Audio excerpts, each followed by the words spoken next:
안녕하세요. 스터디 카페입니다. 오늘 이야기할 주제는 발음입니다. 제가 계속해서 외국어는 외국어 소리를 배우는 것이다. 소리를 기억해야 된다. 소리를 듣고 따라해야 된다. 이렇게 소리에 대해서 굉장히 강조를 많이 하는데요. 그런데도 소리를 내지 않는 사람들이 대부분입니다. 많은 사람들이 그래, 소리 되게 중요하지. 그래, 말은 소리야. 이러면서도 막상 그 소리를 낼 때 굉장히 스트레스를 많이 받는데요. 그게 바로 발음 때문입니다. 그래서 오늘은 발음을 잘하는 법에 대한 콘텐츠가 아니라 발음 때문에 받는 스트레스에 대해서 이야기해 보려고 합니다. 외국어 소리를 낼 때 그 소리를 내는 방식이 바로 발음입니다. 정확하게 소리를 내는 거, 올바른 발음을 하는 건 굉장히 중요한데요. 외국어 오디오 교재, 외국어 방송, 그리고 원어민 선생님들의 발음은 정말 멋지고 훌륭합니다. 그래서 그런 발음을 기준으로 해서 저희도 발음을 배우죠. 많은 분들이 발음을 잘하기 위해서 정말 많이 노력을 하는데요. 원어민처럼 발음하기라는 콘텐츠도 상당히 많습니다. 그리고 발음을 잘하면 외국어를 잘한다라는 이미지를 얻기도 쉽습니다. 반대로 외국어를 잘하는 것 같지만 발음을 잘 못하면 저 사람 좀 외국어 좀 구린데 이상한데 이런 말을 하기도 하죠. 그래서 내가 발음이 좋지 않아서 말할 기회를 놓친다거나 아니면 발음 지적을 당할까봐 입을 다무는 경우가 상당히 많습니다. 굉장히 안타까운데요. 저는 발음이 굉장히 좋지 않습니다. 발음이 이것저것 다 섞여 있어요. 우선 저는 프랑스어를 배웠고요. 이후에 영국 영어를 배웠습니다. 그때 영국 선생님이 너는 한국 사람인데 왜 프랑스 사람처럼 영어를 하니? 이렇게 질문을 하셨던 게 기억납니다. 영국 발음이 좀 입에 붙었을 때쯤 해서 저는 미국을 가게 됐습니다. 미국에서는 사람들이 너는 왜 유럽식 영어를 하니? 라고 물어봤어요. 그런데 저는 미국식으로 발음을 고치지 않았습니다.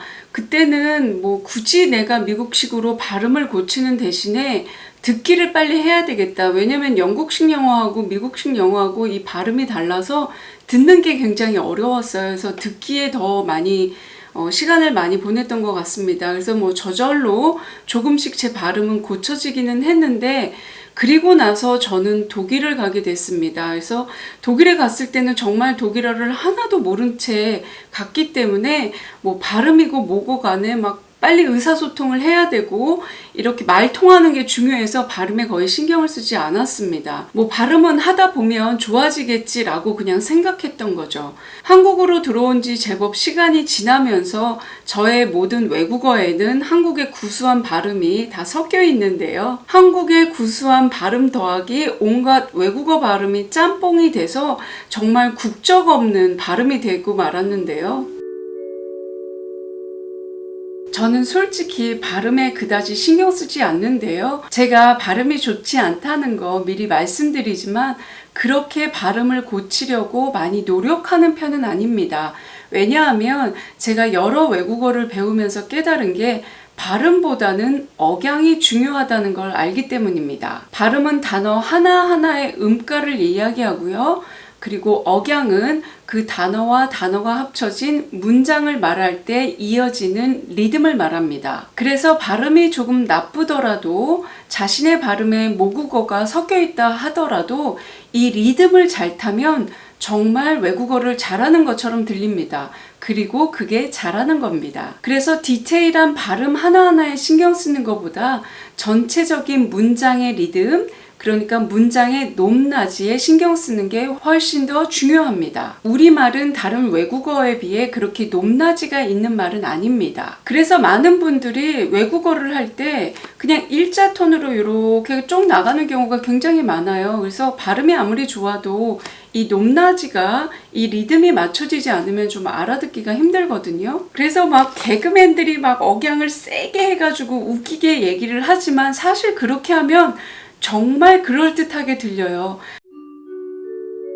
단어 하나하나의 디테일한 발음보다는 문장 전체의 리듬, 즉 억양이 중요합니다. 뭐 중국어를 하시는 분들은 잘 알겠지만 중국어에는 사성이 있잖아요. 마찬가지로 영어도 분명히 높낮이가 있고요. 그리고 프랑스어는 또로로 이렇게 굴러가는 높낮이가 굉장히 다양합니다. 저는 대학교에 입학해서 제일 먼저 배웠던 게 어떤 음가를 배운 게 아니라 이 멜로디를 배웠습니다. 그래서 그 멜로디를 따라하는 게 조금 많이 창피하더라고요. 그래서 그때 원어민 교수님이 친구들 둘이 마주 앉게 해서 서로 그 멜로디를 따라하게 했는데 정말 굉장히 쑥스러웠던 기억이 나네요. 그게 입학하자 바로 배웠던 1학년 1학기 수업이었었는데요. 그만큼 억양이 중요하기 때문입니다. 개그맨들이 자주 나와서 하는 건데요. 외국어를 정말 못하지만 그 높낮이만 따라해도 마치 외국어를 잘하는 것처럼 들리잖아요. 그렇게 억양이 정말 중요한데요. 그냥 뭐 How are you? 이거보다도 How are you? 막 이렇게 하면 굉장히 막 그 감정도 포함이 되고 굉장히 잘하는 것처럼 들리잖아요. 뭐 이게 뭐야? 라는 뭐 아주 간단하게 What is this? 이거보다도 What is this? 이렇게 얘기하잖아요. 그래서 원어민 선생님들이 어디에 강세를 두고 어디에 발음을 뒤로 빼내고 그리고 어디를 올리고 어디를 낮추고 이거를 꼭 지적해 주시잖아요. 그래서 저는 뭐 기초반일 때 뭐 What is this? 뭐 이렇게 얘기를 한단 말이에요. 근데 선생님은 항상 What is this? What is this? What is this? 이런 식으로 어디에 포인트를 두고 빼야 될지 들숨과 날숨에 따라서 그 억양을 따라하는 게 굉장히 중요합니다. 그리고 이 억양을 잘 따라 듣고 내 것으로 만들려면 당연히 많이 반복하고 따라 말해야 되는데요. 많은 분들은 발음보다 억양이 더 어렵다고 생각을 하십니다. 근데 억양은요, 마치 노래의 멜로디와 같습니다. 악보가 없어도 악보를 몰라도 우리가 노래를 자주 들으면 그 노래를 따라 부를 수 있습니다. 가사와 멜로디가 저절로 입력이 된 거죠. 각자가 배우는 외국어 억양을 자꾸 들으면 그 억양대로 따라하게 됩니다. 그러니까 너무 발음에 스트레스 받지 마시고요. 하나의 고유의 발음이 그 문장 속에 있을 때는 뭐 연음이 된다던가 생략이 된다던가 이런 것도 있고 또 거기에 높낮이에 맞춰서 말하는 이 억양에 조금 더 신경을 쓰시는 게 아마 외국어를 잘한다는 이 평가를 받기가 훨씬 더 좋을 것입니다. 그리고 이건 여담이긴 한데요. 사실 제가 외국에 있으면서 발음 지적을 당한 적은 거의 없습니다.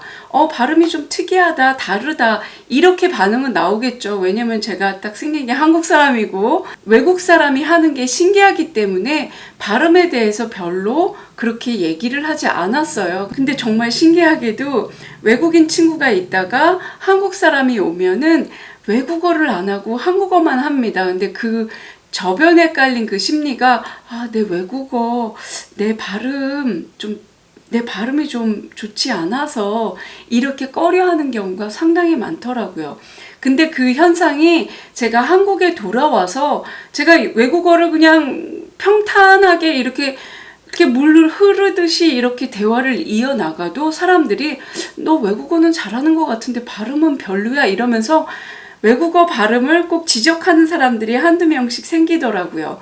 근데 저는 그게 굉장히 낯설었어요. 그런데 발음이 좋지 않다는 게 외국어를 못한다는 건 아니거든요. 물론 발음도 좋고 외국어도 잘하면 최고입니다. 하지만 자신의 발음이 자신 없다고 해서 외국어를 할 기회를 놓친다거나 자신의 표현을 잘 못하는 그런 소심한 태도는 좀 버렸으면 좋겠다.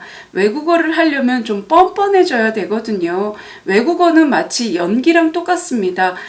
배우가 연기를 할 때 수많은 스텝 앞에서 연기를 하잖아요.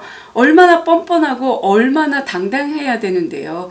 그러니까 마치 연기를 하듯이 다른 사람이 뭐라 하든 말든 좀 자기의 발음에 당당하게 하는 그런 태도가 여러분의 학습에 훨씬 더 많은 도움이 됩니다. 지금까지 스터디 카페였습니다. 감사합니다.